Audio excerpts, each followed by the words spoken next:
Hello, good evening to all. This is doctor Abhijit Prajapati.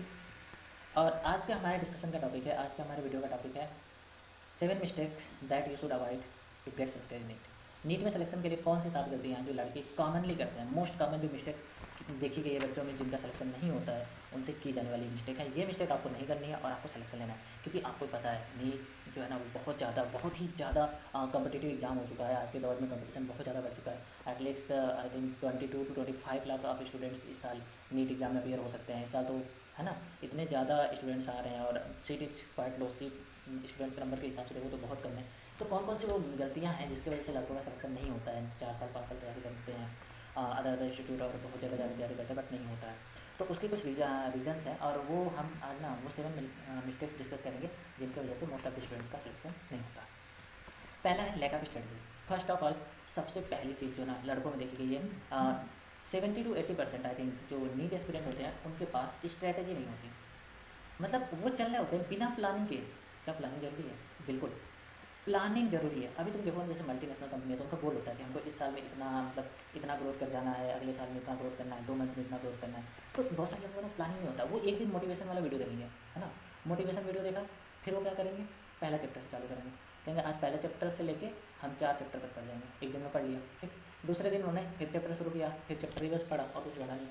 तीसरे दिन 6 पढ़ा, सातवें चौथे 5वें दिन जाते जाते वो रैंडम हो जाता है। और वो जब ये रैंडम हो जाता है ना, इट्स कंप्लीट हाल में कुछ पता नहीं चलता है कि आपने क्या पढ़ा क्या नहीं पढ़ा, ये कुछ पता नहीं चलता।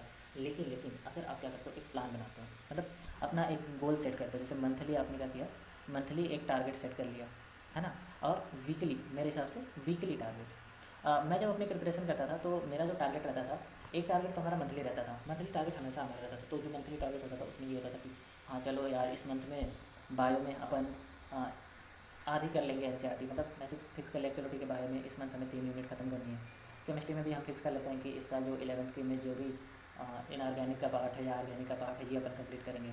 वैसे ही फिजिक्स में भी अपन फिक्स कर लेते थे कि यार इस मंथ में ना हम 11th की जो पार्ट 2 वाली होती है, उस पार्ट 2 वाला इजी होता है उसको अपन कर लेंगे, ठीक है। ये हमारा मंथली टारगेट होता था, ठीक। ये लास्ट टाइम का टारगेट बता रहा है। फिर उसके बाद ना ये मंथली टारगेट को हम क्या करते थे, एक वीकली टारगेट में डिवाइड करते थे। तो वीकली टारगेट में ये आता था कि चलो ठीक है इस वीक का हमारा टारगेट है कि हाँ बायो की फर्स्ट यूनिट कंप्लीट करेंगे। तो पहले वीक में हम क्या करते थे, फर्स्ट यूनिट को कंप्लीट करते थे। अब फर्स्ट यूनिट जो कंप्लीट करने का टारगेट हमारा होता था मंडे टू फ्राइडे। ये देखो मेरे द्वारा जो मैंने जो पर्सनली अप्लाई किया है वो मैं यहाँ शेयर कर रहा हूँ, ठीक है। मैं एवरेज स्टूडेंट रहा हूँ और एवरेज स्टूडेंट पे मैंने डिसिप्लिन लेके सिलेक्शन लिया, ठीक है।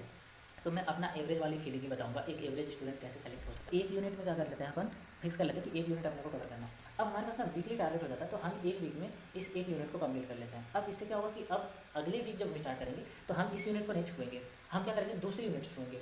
या अगले नेक्स्ट मंथ का जब हम टारगेट बनाएंगे तो हम ये बायो की 3 यूनिट को नहीं शामिल करेंगे, ना 11th इनऑर्गेनिक को शामिल करेंगे, ना ये वाला पार्ट शामिल करेंगे, बल्कि हम इससे आगे चले जाएंगे और आगे जाकर दूसरी चीज़ों की तैयारी करने लगेंगे। लेकिन जब लड़का रैंडम करता है ना तो उसे इस मंथ में पता नहीं होता मैंने इस मंथ में क्या पढ़ा है, ठीक है। तो एक ही चैप्टर कई बार पढ़ लेता है बट कुछ चैप्टर एकदम से छूट जाते हैं, कुछ एकदम से वीक हो जाते हैं। तो उसकी वजह से उसका बहुत ज़्यादा यहाँ पे लॉस होता है। तो आपके पास ना पूरा एक स्ट्रैटेजी होनी चाहिए, पूरी पूरी एक बहुत ज़बरदस्त प्लानिंग होनी चाहिए। प्लानिंग बहुत ज़्यादा जरूरी है भाई। अगर नहीं कर रहे हो ना बिलीव में ये बहुत बड़ी मिस्टेक कर रहे हो, ब्लंडर है, ब्लंडर मिस्टेक है भाई, मत करना ये, ठीक है। अवॉइड मिस्टेक, अपनी स्ट्रेटजी बनाओ। मैंने एक डायरी ली थी, मैंने ना अपना जो भी वीक का टारगेट रहता था, जो भी मंथ का टारगेट रहता था मैं लिखा करता था। रुको दिखाते हैं तुम लोगों को। अभी भी वो डायरी देखो, सिलेक्शन के बाद भी मेरे पास अभी भी ये डायरी पड़ी हुई है, तो मैं आपको दिखाता हूँ। ये देखो, मतलब ये देख लो, ये डायरी मतलब मेरा ये देखो लिखा हुआ है पूरा की अच्छा खासा, मतलब इसमें पूरा पूरा टाइमिंग लिखा हुआ है, दिखेगा तुमको। डेट लिखी हुई दिखेगी, देखो 25 जनवरी की डेट है और फिर उसमें टाइमिंग लिखा हुआ है, उस टाइमिंग पर हमें क्या करना है। Most of cases last time का जो देखोगे ना, लास्ट टाइम पे काफ़ी अच्छा मतलब काफ़ी लंबे लंबे गोल्स भी बनाया और सब अचीव हुआ। तो अभी शुरू में ना मैं तो ये कहूँगा शुरू में कोई बड़े गोल मत बनाओ, छोटे से गोल बनाओ, एक ही चैप्टर से करो, ठीक है। बट उसको कंसिस्टेंट करो। इसको जब तुम टारगेट बना लोगे, पूरा पूरा प्रॉपर डिटेल रहेगा ना तुम्हारे पास, तो तुम बहुत ईजिली कर जाओगे। तो ये वाला मेथड ना मैंने अप्लाई किया हुआ है, खुद पे अप्लाई किया हुआ है और 100% प्रूफ मेथड है। ये आपके ना कॉन्फिडेंस लेवल को काफ़ी बूस्ट करेगा। It boost your confidence level, आपके कॉन्फिडेंस लेवल को बूस्ट करेगा और आपको पता रहेगा ना कि आपने कितना खत्म किया है। तो उसके बेसिस पे आप आगे की प्लानिंग कर पाओगे। तो स्ट्रेटजी इज फर्स्ट मिस्टेक जो आपको अवॉइड करनी चाहिए। Second mistake that is multiple resources. Content की बात करें नीट के लिए तो कंटेंट बहुत ही ज़्यादा इस ऑनलाइन ईरा मिल रहा है। लेकिन अब दिक्कत ये होगी कि आपको क्या पढ़ना है, किससे पढ़ना है, ये बहुत बड़ी दिक्कत हो जाती है, ठीक है। तो जो पढ़ना है avoid multiple resources. Multiple resources को बिल्कुल अवॉइड करो। You should never use multiple resources. और मैंने बहुत सारे बच्चों को इस रिसोर्स मल्टीपल रिसोर्सेज के चक्कर में फेल होकर देखा है ना। इवन इफ मेरे कई फ्रेंड्स हैं फेल हुए और मेरे कई स्टूडेंट्स भी, बायो हो, फिजिक्स हो, केमिस्ट्री हो, तुमको मैं बता रहा हूँ बायो में आपको मैं गारंटी के साथ कहता हूँ 101% NCERT से बाहर कुछ नहीं आता। NCERT से बाहर रिसेंट 5 साल की बात करें, 2019 से अगर हम ले 2023 तक का पेपर एनालाइज करें तो 90 आउट ऑफ 90 क्वेश्चन आपके बायो में NCERT से आए। सो रीड NCERT, आपको NCERT ही पढ़नी है, दूसरी बुक नहीं पढ़नी, ठीक। अब उसके बाद इसकी क्वेश्चन प्रैक्टिस कहाँ से करें, तो क्वेश्चन प्रैक्टिस के लिए जो बेस्ट बुक मैं प्रीफर करता हूँ, मैंने भी यही पढ़ी थी, MTG फिंगर टिप्स। MTG की फिंगर टिप्स सीरीज़ की बुक्स मुझे बहुत अच्छी लगी थी। मैं हमेशा CC को करता था और इसको ना रिवाइज करना मल्टीपल टाइम, जितनी बार तुम कर सकते हो करो। तो मैं क्या करता था, पहले बायो में NCERT की बुक पढ़ता था, उसके बाद मैं MTG की फिंगर टिप्स को क्वेश्चन करता था, उसके बाद क्वेश्चन जो गलत होते थे तो मैं उसका टॉपिक देखता था कि किस टॉपिक में क्वेश्चन गलत हुए हैं, अब फिर जाके दोबारा जाकर मैं NCERT पढ़ता था। बट लास्ट मोमेंट में मेरी स्ट्रेटजी बदल गई थी। लास्ट मोमेंट में मैं पहले MCQ करता था, MCQ को गलत करता था, फिर NCERT में जाकर देखता था। इससे जानते क्या फायदा हुआ, तुमको पढ़ा हुआ याद रहेगा। जब तक तुम MCQ ना करके गलती ना करोगे तब तक तुम्हें पढ़ा हुआ याद नहीं होगा। तो मल्टीपल रिसोर्स पे ध्यान नहीं देना है, NCERT तो NCERT। केमिस्ट्री में आपको 200% NCERT रहना है, और ये बलंटर मिस्टेक भी मैंने की थी, वो आपको नहीं करना, NCERT पढ़ना है। फिजिक्स की बात करें, फिजिक्स में आप NCERT पे रहो, बट इसके साथ थोड़ा सा एक साइड बुक ले लो जो NCERT बेस्ड साइड बुक हो, उसको कर सकते हो। बट फिजिक्स में आपको MCQ प्रैक्टिस बहुत ज़्यादा जरूरी है, MCQ प्रैक्टिस जरूर करें। बट यहाँ पे सिर्फ मेरे कहने का मतलब ये है कि लोग क्या करते हैं, जैसे चाचा का फ़ोन आया, चाचा की लड़की का सिलेक्शन हो गया, चाचा की लड़की बताएगी कि हाँ फला कोचिंग सेंटर है, ये वाली कोचिंग है, इसके मॉड्यूल्स बहुत अच्छे हैं, इसके मॉड्यूल्स कर लो। तुमने उस साल उस कोचिंग के मॉडल्स किए और लास्ट मोमेंट में पता चला किसी टॉपर ने आके तुमको बता दिया कि नहीं उसके मॉडल्स उस कोचिंग के अच्छे नहीं है, ये हमारी वाली जो कोचिंग है, ये फला वाली जो कोचिंग है, इसके मॉडल्स बहुत अच्छे हैं। अब तुम गए लास्ट मोमेंट के चक्कर, ये चेंजिंग नहीं होनी चाहिए। रिसोर्सेस आपको फिक्स होने चाहिए। आप शुरू से लेकर अंत तक, जब तक आपका सिलेक्शन नहीं होता, आप उसी रिसोर्सेज से पढ़ेंगे। हर साल रिसोर्सेज नहीं पढ़ेंगे, बदलेंगे। मैंने मोस्ट ऑफ द लड़कों को देखा है, एक साल वो क्या करते हैं, बनारसी तैयारी करते हैं, फिर दूसरे साल पहुँच जाएंगे कानपुर, है ना, तीसरे साल कोटा, चौथे साल लखनऊ, पाँचवें साल मतलब ऐसे क्या करते रहते हैं, 5वें साल दिल्ली चले जाएंगे। तो ये से अलग अलग लोकेशन पे जाते हैं, अलग अलग कोचिंग सेंटर्स में जाते हैं, अलग अलग मटेरियल स्टडी करते हैं। तो ये 5 साल में ना उनका मटेरियल डिफरेंट हो जाता है, और जब ये 5 साल में मटेरियल डिफरेंट हो जाता है ना, इसी वजह से उनका सिलेक्शन नहीं होता। आपको हर साल का मटेरियल सेम रखना है, मटेरियल शुड बी सेम। आपको अपना जो जब तक सिलेक्शन नहीं होता, आपको एक ही रिसोर्सेज पे स्टिक रहना है। हाँ, अगर उस रिसोर्सेज में अगर आपको कुछ कमी लग रही है किसी टॉपिक में, तो वो टॉपिक आप दूसरी जगह से कवर कर सकते हो, बिल्कुल, अगर वहाँ कमी लग रही है आपको तो। तीसरी सबसे ब्लंडर मिस्टेक जो करते हैं लड़के, दैट इज़ लैक ऑफ, है ना, हमने पूरी प्लानिंग कर ली, हमें ये पढ़ना है, हमने हमारे रिसोर्सेज भी फिक्स हैं, हम इसी रिसोर्सेज से पढ़ेंगे और कहीं से नहीं पढ़ेंगे। बट अगर आप रिवीजन नहीं करते हो ना, बिलीव मी, नहीं होगा। देखो नीट में एक सिंपल सी बात सुनो, 180 क्वेश्चन आते हैं। अगर आप 180 के 180 अटैम्प्ट करते हो, मान लेते हैं 180 अटैम्प्ट करते हो, और आपके 30 क्वेश्चन रॉन्ग हो जाते हैं, 30 क्वेश्चन लेट सपोज रॉन्ग होगा, तो आपको मिलेगा 150 × 4 दैट इज 600 और -30 और 570 पे आपको MBBS गवर्नमेंट कॉलेज नहीं मिलेगा, कोई चांस नहीं मिलेगा, ठीक है। तो ये जो 30 निगेटिव हुए, इसी ने आपके सिलेक्शन को रोका है। अगर इस 30 में निगेटिव नहीं होते, इसमें से 15 भी पॉजिटिव हो जाता तो आपको सिलेक्शन हो जाता, बहुत अच्छा मिल जाता, बहुत अच्छी जगह पहुँच जाते, ठीक है। बट ये निगेटिव मार्किंग कैसे कम होगी, दैट इज रिविजन से कम होगी। अगर आप ना एक तरफ से पढ़ते चले जा रहे हो, 1 महीने का टारगेट पूरा किया, दूसरे महीने का टारगेट पूरा, तीसरे महीने का टारगेट पूरा, लेकिन इन सब में लास्ट में देखोगे ना, अरे यार पहले चैप्टर का तुमसे भूल गया, तो आपको क्या करना पड़ेगा, उसके लिए रिवीजन, उसके लिए क्या करना पड़ेगा, रिवीजन। और ना रिवीजन का जो मतलब मेरे टीचर ने बताया था, और मैंने भी अप्लाई किया था, बट बेस्ट मेथड था दैट इज, वो कहते थे कि जो डेली पढ़ो, डेली जो पढ़ो, जितना पढ़ो, सोने से पहले, जी हाँ ये इंपॉर्टेंट टाइमिंग नोट डाउन कर लो, सोने से पहले आपको आँख बंद करनी है, जस्ट फॉर 5 मिनट। 5 मिनट बहुत ज़्यादा होता है। 5 मिनट में आँख बंद करके आपको जस्ट इमेजिन करना है कि आपने क्या क्या पढ़ा है और उन सब टॉपिक्स में क्या क्या था, और मैं गारंटी के साथ कहता हूँ तुम 1 मिनट में रिवाइज कर पाओगे, मुझसे भी नहीं होता, लेकिन करना ज़रूरी है। जब ये करोगे ना तो तुमको ना बहुत सारे टॉपिक्स याद रिवाइज होते जाएंगे, दिमाग में आते जाएंगे, लेकिन कुछ टॉपिक्स उसमें तुम भूलोगे, कुछ टॉपिक्स क्या करोगे, भूल जाओगे। तो आप जो टॉपिक भूल जाओगे, ठीक है, आप जो टॉपिक क्या करोगे, भूल गए, उसको बाद में एक बार देख लो, ठीक। अगले दिन नेक्स्ट डे जब उस टॉपिक को पढ़ने जाओ, तो एक बार 5 मिनट के लिए 5 मिनट में उस टॉपिक को रिवाइज कर जाओ। अगर रिवीजन नहीं करोगे सब भूल जाएगा, ठीक है। तो एक रिवीजन आपको सोने से पहले करना है, और एक रिवीजन दूसरे दिन जगने के बाद करना है, 2 टाइम बता रहे हैं, इन 2 टाइम पर रिवाइज करो। मैं गारंटी के साथ लिख के देता हूँ, ना सिलेक्शन तो कहना, टॉपिक ना याद हो तो कहना, भूल जाओ कंसेप्ट तो बताना। अब एक बार ये मेथड अप्लाई करके देखो, ठीक। फोर्थ मिस्टेक, ये लड़कों में एक कॉमन चीज़ पाया जाता है कि हमारा तो सिलेबस ही नहीं पूरा है, हम MCQ कैसे कर सकते हैं, हम पहले सिलेबस पूरा करेंगे फिर हम MCQ करेंगे, फिर हम फुल सिलेबस का मॉक टेस्ट देंगे। ये बहुत कॉमन डाउट आता है लड़कों का। PYQ के लिए भी बोलते हैं कि नहीं हम करेंगे, लेकिन सुनो PYQ के लिए तो एक कंसेप्ट तो ध्यान रखना, PYQ आपको 15 साल में करना है, इससे ज़्यादा पुराने PYQ मत करो, कोई मतलब नहीं है, वो सब फालतू टाइम वेस्ट है। PYQ कितना करोगे, 15 ईयर, ठीक। हाँ, सिलेबस करूँगा फिर एमसीक्यू करूँगा और मॉक टेस्ट दूंगा। ये सबसे बड़ी गलती है, ऐसा कभी मत करो। एमसीक्यू आपको साथ के साथ देना है, उसके बाद चैप्टर वाइज ही होता है। तो चैप्टर वाइज एमसीक्यू जैसे ही जो चैप्टर खत्म हुआ उसके एमसीक्यू प्रैक्टिस जरूर करना है। और मॉक टेस्ट देखो, जो लोग भी इस समय आ चुके हो, इस समय मतलब in the month of end of January, तो मैं तो जनवरी के एंड में ये कहूँगा फुल सिलेबस टेस्ट लो। टेस्ट आपको फुल सिलेबस देना ही देना है। अगर टेस्ट नहीं दोगे तो कभी भी नहीं सीख पाओगे। तुम्हारा ये सिलेबस ना, तुम 3 साल पढ़ लो तब भी तुम्हारे सिलेबस में कुछ ना कुछ कमी रहेगी, तुमको लगेगा तुम्हारा सिलेबस पूरा नहीं है। और तुम्हारे साथ में एक लड़का रहेगा जिसका भी सिलेबस पूरा नहीं है, लेकिन वो भी फुल सिलेबस टेस्ट दे रहा है और बाद में पता चला अरे यार उसका सिलेक्शन हो गया, उसको पूरा आता ही नहीं था। मैं गारंटी सकता हूँ मुझको पूरा नहीं आता है। मेरी भी फिजिक्स थोड़ी सी अधूरी है, केमिस्ट्री की अधूरी है, बायो में भी थोड़ी बहुत अधूरापन है, लेकिन सिलेक्शन हुआ ना, तो दैट्स द पॉइंट। आपको फुल सिलेबस टेस्ट देना है, चाहे आपकी तैयारी किसी भी स्टेज पर, आप कुछ ना पढ़ो तो भी टेस्ट देना है। टेस्ट दे देते हैं, फिर उसके बाद उसका एनालिसिस नहीं करते हैं कि उसमें रॉन्ग क्या था, उसमें गलती क्या हुई थी। मिस्टेक सिली मिस्टेक है, कंसेप्चुअल मिस्टेक है, या फिर ऐसे टॉपिक से क्वेश्चन आया जो स्टडीड नहीं है। ठीक है, ये नहीं करते। उन्होंने टेस्ट दे दिया, स्कोर देख लिया, हाँ इस बार टेस्ट में मेरे 500 नंबर आए हैं, ठीक है कोई बात नहीं, गलती नहीं कर दिया। ये गलती नहीं करनी, ये गलती बिल्कुल भी नहीं करनी, क्योंकि फिर ना आपके टेस्ट का कोई मतलब नहीं रह जाता। तुम चाहे 300 मॉक टेस्ट दे दो, इससे तुम्हारे तैयारी को कोई असर नहीं पड़ता। तुम्हारे लिए इंपॉर्टेंट जो है ना, relevant 15 to 20 mock test important है। इस साल 15-20 मॉक टेस्ट पे भी तुम्हारा सिलेक्शन हो जाएगा, लेकिन 300 पे भी नहीं होगा। क्यों? क्योंकि मॉक टेस्ट का एक मेथड होता है। मॉक टेस्ट कभी भी देने के बाद जो लड़के क्या करते हैं, उसका एनालिसिस नहीं करते हैं। मॉक टेस्ट पता है क्यों देता है, खुद सोचना। मॉक टेस्ट इसलिए देते हैं ताकि तुमको पता चल सके तुम कहाँ पर गलती कर रहे हो, कौन सी गलती तुम्हें नीट एग्जाम में नहीं करनी, पहली चीज़। दूसरी चीज़ की इसलिए होती है कि तुम्हारा वीक जोन पता चल सके, कि तुम्हारे सिलेबस में कहाँ पे वीक जोन है और तुम्हारी किस टाइप की मिस्टेक है। ये 2 चीज़ें पता करने के लिए ही दिया जाता है मॉक टेस्ट।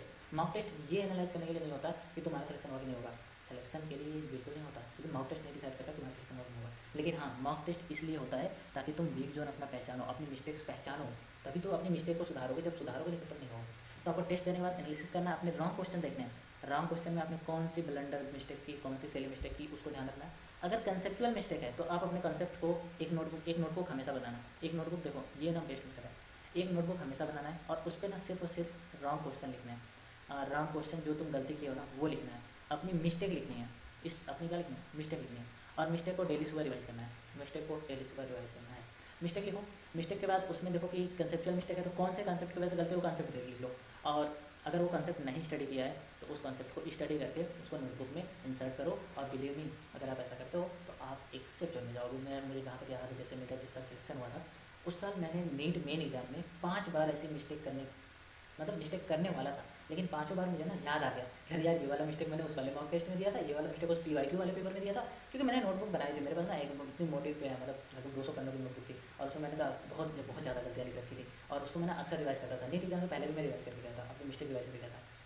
ठीक है, तो वो जो मिस्टेक्स की कापी है ना, वो मिस्टेक ना वहाँ जब एग्जाम में मैंने वो सेम मिस्टेक करने की कोशिश की, तुरंत ब्रेन खटका, ओ ये वाली गलती कर रहा था, ब्रेन बताया ये गलती को पीछे कर चुका, फिर करने जा रहा है। तो मैं स्टॉप कर गया। मेरी जैसे 5 क्वेश्चन में मिस्टेक बची थी, और सही बताऊँ अगर मेरे 5 क्वेश्चन भी बच जाते ना, तो फिर मैं इतने अच्छे इंस्टीट्यूट से एडमिशन नहीं कर रहा था, शायद कोई मतलब बहुत फ़र्क आ जाता है, 20 नंबर से बहुत फ़र्क आता है आज के समय। ठीक है, तो ये वाली मिस्टेक को आपको नोट डाउन करना है, इससे आपको वीक जोन पता चलेगा। और मुझे तो याद है जितना कि ऐसे ही मैंने 4-5-10 टॉपिक तक मेरे तैयार हुए थे जो वहाँ पे मैंने पढ़े नहीं थे, लेकिन उस टेस्ट के थ्रू मैंने किए थे। ठीक, नेक्स्ट है स्ट्रेस। भाई स्ट्रेस क्यों होता है? स्ट्रेस का मेन रीज़न है कंपैरिजन।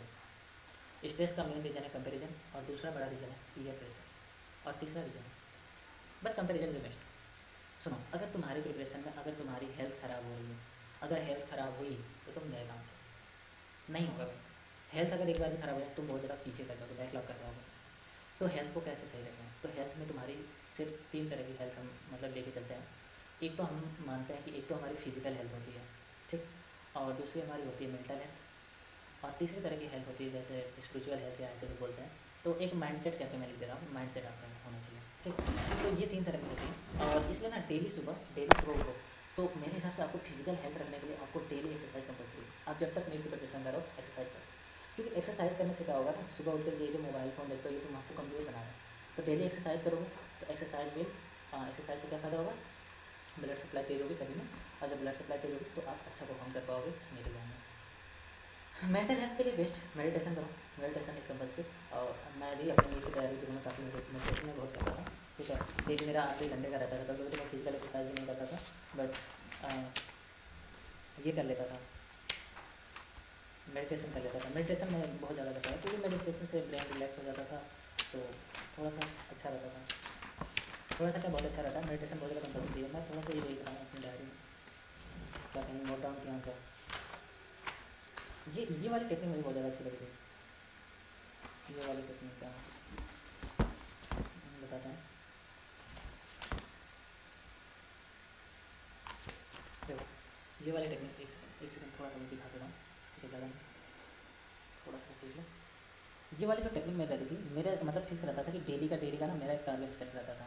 एक सेकंड मैं कितना सबसे बड़ा करता हूँ, ये देखो, मतलब मेरा जो ना डेली का टारगेट सेट रहता था कि मेरे को ये करना है, फिर ये करना है, थर्मो करना है, इक्विलिब्रियम करना है, गैस स्टेट करना है, और इलेक्ट्रोस्टैटिक्स करना है, ठीक है, और इसमें PYQ है, देख रहे हो, इतना सब कुछ देखा रहता था। अब इसमें जो हो जाता था उस पर देख रहे हो कट्टा लगा हुआ है। कट्टा लगने का मतलब क्या, कि मैंने टारगेट पूरा किया है। तो डेली का जो टारगेट लिखा करो ना, उसको ना जिस भी डायरी में लिखना, जैसे ही कर लेना उस पर अपना वो कट्टा लगा देना कि हाँ ये कट हो गया, कि ये ठीक है। और ये बहुत अच्छा मेथड था। और इसके अलावा तुमको एक चीज़ और दिखाते हैं, तुमको इस पर जो नोट डाउन करके मैंने लिखा हुआ है, ये मेरी लाइफ स्टोरी। ये देखो वीक जोन, मतलब वीक पॉइंट। अब देख रहे हो इसमें वीक पॉइंट, इस वाले चैप्टर को हमने वीक दे रखा है, तो हमको आइडिया लग जाता था कि यार ये वाला चैप्टर हमारा वीक है, तो इसको हमें और ज़्यादा इंप्रूव करना है। तो इसीलिए ना थोड़ा सा वीक जोन को अपने खोजो, वीक जोन को इवॉल्व करो, ठीक है, ये जल्दी है, ठीक। तो हम क्या होता है, स्ट्रेस जो होता है, स्ट्रेस में क्या करना, स्ट्रेस में अपने हेल्थ को करने के लिए, फिजिकल हेल्थ के लिए एक्सरसाइज डेली करनी है, मेडिटेशन करना। माइंडसेट आपका पॉजिटिव आना चाहिए। उसकी जगह आप ना मॉर्निंग में अपनी मिस्टेक्स को लिख सकते हैं, अपनी मिस्टेक जो लिखे हुए रॉन्ग क्वेश्चन जो है वो रिवाइज कर लेगा उसको। नेक्स्ट जो मिस्टेक जो आता है स्ट्रेस, वो कंपेरिजन पे आ जाता है। अरे फला लड़का तो 7 साल से पढ़ रहा है, 7 साल से पढ़ रहा है, उसे हर एक चीज़ आता है, फिर भी सिलेक्शन नहीं हो रहा, सिलेक्शन क्यों नहीं हो रहा। तो आपको कंपैरिजन कभी भी किसी से नहीं करना है, खुद से कंपेयर करना है कि मेरे अभी 360 आ रहे हैं मॉक टेस्ट में, नेक्स्ट मॉक टेस्ट में मुझे 400 चाहिए, नेक्स्ट मॉक टेस्ट में 440 चाहिए, ऐसे लास्ट मॉक टेस्ट में मुझे 650 प्लस स्कोर चाहिए। तो ऐसे टारगेट करोगे तो पीयर प्रेशर कहीं कहीं रहता ही है, पेरेंट्स का रहता है। पेरेंट्स अपना बताते हैं कि देखो फिलहाल की लड़की थी, तुमसे पीछे गई, तुमसे पहले ही सेलेक्ट होकर चली गई, तुम क्या कर रहे हो। ये जितना ज़्यादा पीयर प्रेशर आता है हालत खराब होती है। और कहीं कहीं ना देखो, एक तो ये भी रहता है, थोड़ा सा बुरा मत मानना, बट इट्स अ रिलेशनशिप। बहुत लोग क्या कर रहे हैं, इस एज में उनको रहता है जल्दी कि हम ना रिलेशनशिप में आए। स्ट्रेस का ये भी एक कारण हो सकता है, और रिलेशनशिप से गंदा स्ट्रेस कहीं नहीं आता है, बाहर कहीं नहीं आता। अब ये मेरा पर्सनल ओपिनियन है, बट आप क्या सोचते हो ये आपकी मर्जी है। बट रिलेशनशिप मेरी एडवाइस है, अभी मत पढ़ना ये सब, इन सब चीज़ें मत करना, अपने स्टडी पे फोकस करो, तभी सही होगा। अभी रिलेशनशिप में आ जाओ, इसी तरह से लगा लड़के घर वाले नहीं मानते हैं, तेरे को ये नहीं पता, ये घर में नहीं मानते हैं, ये सब झमेला जाता है। बट अगर आपका एक बार सिलेक्शन हो जाता है डॉक्टर और भी डॉक्टर मिले तो हो जाएगा, तब किसी कोई दिक्कत नहीं होगी। Next mistake is avoid NCERT को अवॉइड करना। बहुत बहुत बहुत बहुत ये ब्लंडर मिस्टेक मैंने खुद भी करी है, और इसी वजह से मेरा सिलेक्शन नहीं हुआ, मुझे 2 दिन 3 टाइम तक वेट करने पड़े। तो इस मिस्टेक्स को आपको अवॉइड करना चाहिए, बिल्कुल अवॉइड करना चाहिए, ताकि आपका सिलेक्शन हो सके। आपको एनसीईआरटी ही पढ़नी है, एनसीईआरटी बायो में पढ़नी है, बायो में 100% एनसीईआरटी पढ़नी है, केमिस्ट्री में हम 200% एनसीईआरटी पढ़नी है, एनसीईआरटी से बाहर नहीं जाता है। मैंने केमिस्ट्री में ना पढ़ के गलती थी, फिजिक्स में भी आप एनसीईआरटी करो, और एनसीईआरटी बेस्ड अगर कहीं एमसीक्यू में हो। अब क्या होता है कि जैसे एनसीईआरटी मैंने बोल दिया 10 बार पढ़ो, अब आपने क्या किया 10 टाइम एनसीईआरटी पढ़ ली, 30 टाइम पढ़ ली, बट लेकिन एक चीज़ जानते हो, अगर एक बार तुम्हारे आपके सामने कोई मिस्टेक नहीं दिखी, दूसरी बार नहीं दिखी, तो उसके लिए तुमको कुछ चीज़ें ध्यान रखनी है। क्या क्या ध्यान रखना, पहली चीज़, अगर आप फर्स्ट टाइम एनसीईआरटी रीड करो तो आप एनसीईआरटी रीड करो, फर्स्ट टाइम के लिए बता रहा हूँ। उसके बाद आप एमसीक्यू प्रैक्टिस करो, जो एनसीईआरटी बेस्ड है, जो भी चैप्टर आपने कंप्लीट किया एनसीईआरटी से, उसके एमसीक्यू प्रैक्टिस करो। एमसीक्यू प्रैक्टिस करने के बाद आपके एमसीक्यू होंगे कुछ राउंड में देखो कि आपने गलती क्या की, और फिर उसके बाद दोबारा जाके वही एनसीईआरटी पढ़ो, और तुमको वही चैप्टर एक नया चैप्टर फील होगा, और तुम उसमें कुछ नया ढूंढ पाओगे। देखो एनसीईआरटी 10 बार पढ़ो ना, 10 मिनट देती है, पता नहीं कहाँ से आता है, मुझे खुद नहीं समझ में। मैंने जितनी बार एनसीईआरटी पढ़ी, हर बार कुछ नया निकल कर आता था, और कैसा आता था मुझे खुद नहीं पता यार, हर बार तो वही पढ़ रहा हूँ, वही बुक पढ़ रहा हूँ, मुझे कभी डाउट बुक तो नहीं बदलती ना, मैंने खरीद कैसे गिरी मानी थी, ठीक है। लेकिन जो लोग एनसीईआरटी पढ़ चुके हो, they should first try MCQ, bio हो या केमिस्ट्री हो या फिजिक्स हो, मैं स्ट्रांगली रिकमेंड करूँगा कि आप पहले एमसीक्यू प्रैक्टिस करें किसी भी चैप्टर का। अगर डायरेक्ट आप एमसीक्यू पे आते हैं ना, तो आपको पता चल जाएगा कि आपके अंदर कितना बचा हुआ है। एमसीक्यू में मिस्टेक करो, और मिस्टेक करने के बाद फिर जाकर थ्योरी रीड करो। बिलीव मी, अभी जो एमसीक्यू में जो मिस्टेक कर जाओगे, एमसीक्यू में रॉन्ग कर जाओगे ना, उसके बाद जब तुम थ्योरी रीड करोगे ना, तुमको थ्योरी को अप्रोच करने का नजरिया मिलेगा, और ये नजरिया जब तक नहीं मिलेगा नहीं समझ सकता। तो जो लोग अभी फर्स्ट टाइम में हो, वो एनसीईआरटी रीड करो, फिर एमसीक्यू प्रैक्टिस करो, अगर पहली बार बुक पढ़ रहे हो तो फिर उसके बाद गलती करो, फिर दोबारा जाकर एनसीईआरटी करो। लेकिन अगर आप पहले का पढ़ चुके हो, देन डायरेक्ट एमसीक्यू पे करो, गलती करो, फिर थ्योरी करो, इससे आपका बहुत ज़्यादा होगा। होपफुली ये वीडियो आपके लिए काफ़ी हेल्पफुल रहा हो। बट मैंने अपनी जो भी मतलब जो भी मुझसे मिस्टेक्स हो सकता है हुई थी, मैंने अपनी मेजॉरिटी ऑफ मिस्टेक्स आपको बता दी। तो thank you so much, and if you have any suggestion you can suggest me in comment box. Thank you so much.